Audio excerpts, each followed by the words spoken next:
Hi y'all, Jeff back here with Jeff's Cars and Garage, and I'm not in the garage again. Um, but I do have this video that I'm going to cover that some of which I may and may not agree with.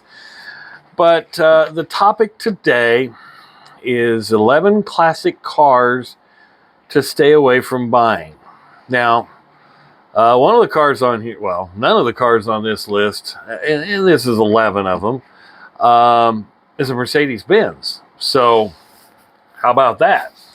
So I've got a few classic cars that are Mercedes, and so I intend to continue on with them.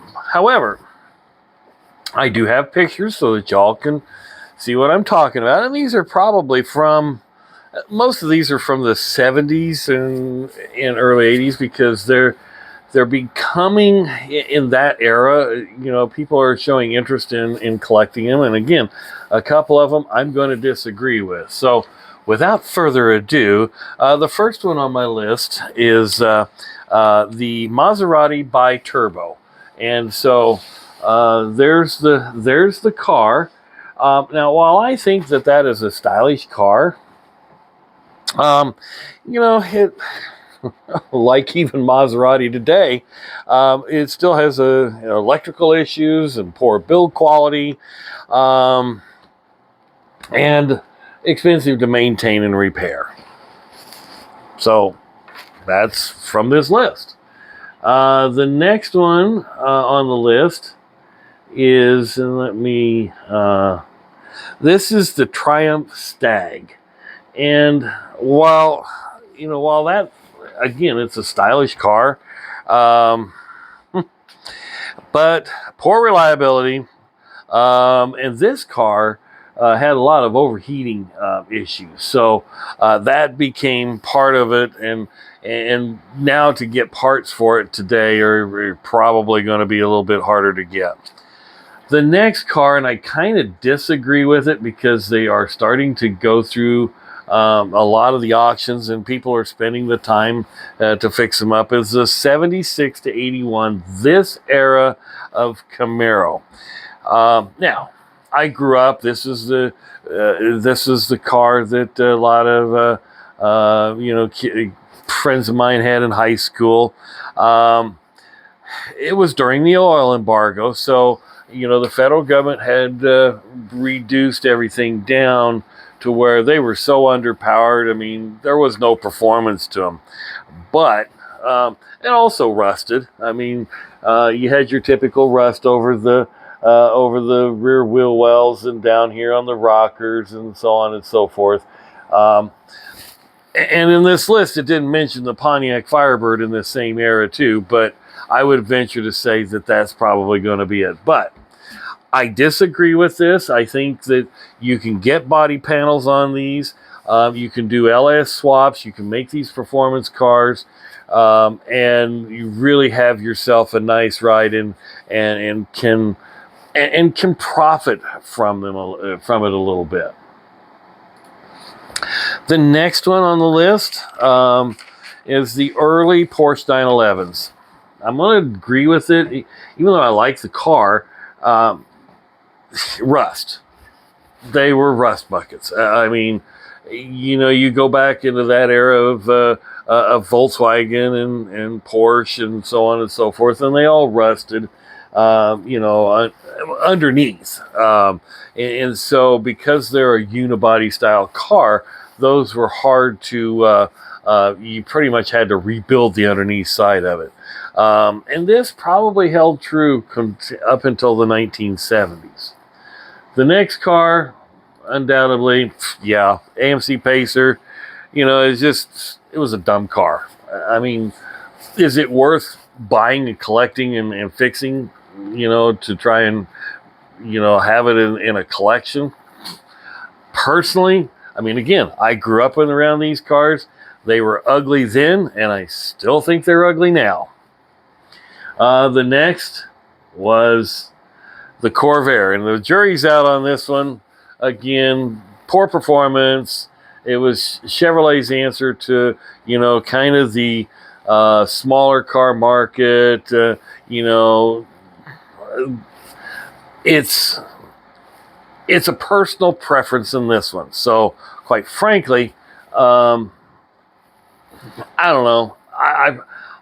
I had an opportunity a few years ago to go to an auction, and there were several of them, and I could have walked home with, I could have come home with 3 or 4 or 5 of them, for about $500 a piece. I stayed away from it. So, therefore, I didn't think back then, and I still don't think they're worth collecting. The next one on the list is the Triumph TR7, and this one I just happened to pull up on the web, and it's for sale. It's the TR7 made in the mid to late 70s. This one happens to be for sale, and this is exactly an example of why you probably don't want to invest in it. The person, this is at the Beverly Hills Car Club. It started out listed at $4,500. They're asking $2,950, and still haven't been able to get it sold. Need I say any more? I mean, parts are going to be a problem. It's certainly not a safe car in today's world. So therefore, would I invest in it personally? No. The next one, and I am a little disappointed in this one, that it's on the list, is the 80 to 85 Cadillac Eldorado. And I think, quite frankly, I think this came out in late 79, because I had a 1979 Toronado in the same platform. Front-wheel drive. I personally think that the car was a nice ride. It spoke Cadillac. It was Cadillac's personal luxury vehicle. The problem that where I got this information from is they're saying engine and transmission issues. And while that's probably the case, Cadillac was not. This was pre-North Star. They didn't have some of the best engines. In fact, I believe they even tried the V8 6.1 in this thing. They also tried the 5.7 diesel, but in the late 80s or in the earlier 80s, which failed. Where the Oldsmobile Toronado and the Buick Riviera on the same platform used the Buick and Oldsmobile engines, and they were just fine. In fact, I never had any issues with my 79 Toronado. So this one's going to be a personal preference. I think there's still some room to, if you could get one of these bought cheap, you probably could make something of it. Resto modding it, no, because it is a front-wheel drive. It is a front-wheel drive car, but a forward-facing engine. It's not a transverse mount engine. So I would probably buy one just because I like the styling of the car. The next car on the list, I agree with, is the Ford Mustang II. Now, this thing came in a lot of configurations. It had the little Ghia, the very inexpensive model. I mean, it was like $2,800 brand new. You had the coupe, and then you had the hatchback, and then you had the Cobra. Everything other than the Cobra was just a poor performer.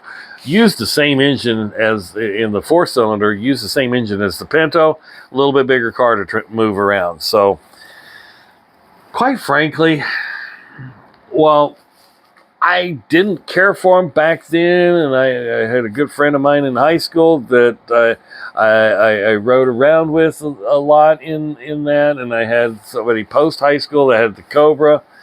While they were fun, the Camaro sitting side by side outperformed it, and even at that point, the Camaros were still underperforming. So, but it still outperformed this car.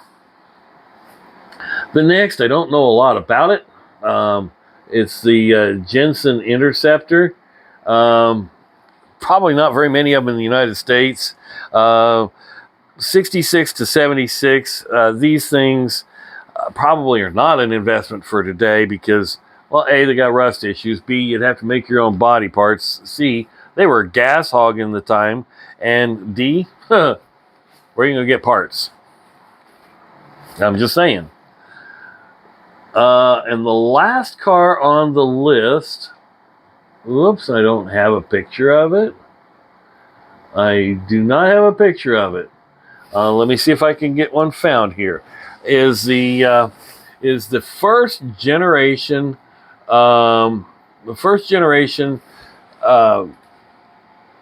Cadillac Seville.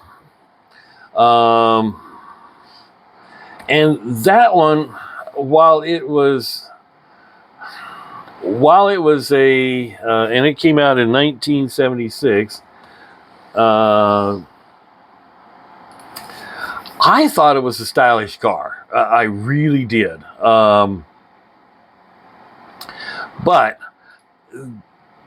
GM did some stupid stuff back in that time period, and they threw that 5.7 kind of created diesel into it, and that made it one of the more predominant engines offered. It was the old 350 diesel, the 5.7, which was stupid. And I think what Cadillac was trying to do was get into the market with Mercedes-Benz, because that was the era. The 123 just came out just shortly. Well, it was offered in Europe, but it was coming to America, and that had the diesel engine in it, as well as the 116 chassis had the Mercedes 5-cylinder diesel. So that was kind of GM's answer to that, because, well, diesel was an optional fuel from the oil embargo days. Now, if this had, if it had the regular 350 engine in it, probably wouldn't be too bad. This was also front-wheel drive, so it was kind of on the Toronado, Eldorado, Riviera platform, and so it was kind of a finicky thing where you had a front-mounted, front-facing engine with the transmission behind it, and then powering the front wheels. So jury's out on that one, but I definitely stay away from a diesel. You probably can't even find any of them with the diesel engines anyway. So, and if they are, they're probably all burned up. So there you have it, folks. 11 classic cars to kind of stay away from, and these are in, like I said, in the 70s, 70s and 80s, because we're getting into that 40, 50, 50-year-old cars, which a lot of people consider investing in, to have as a hobby, or to continue to maybe even make a little profit. Now, if you want to invest in something in the time, in that time period that you're probably going to pay a little bit more, but you're going to make some money on it, I would go with the square body Chevy square body pickups, and the Ford, the 80s square body Broncos. Those seem to be pretty hot right now, and they just have a lot of style to them. So that's Jeff's tip for today. Hope you enjoyed this video. Hit subscribe if you haven't.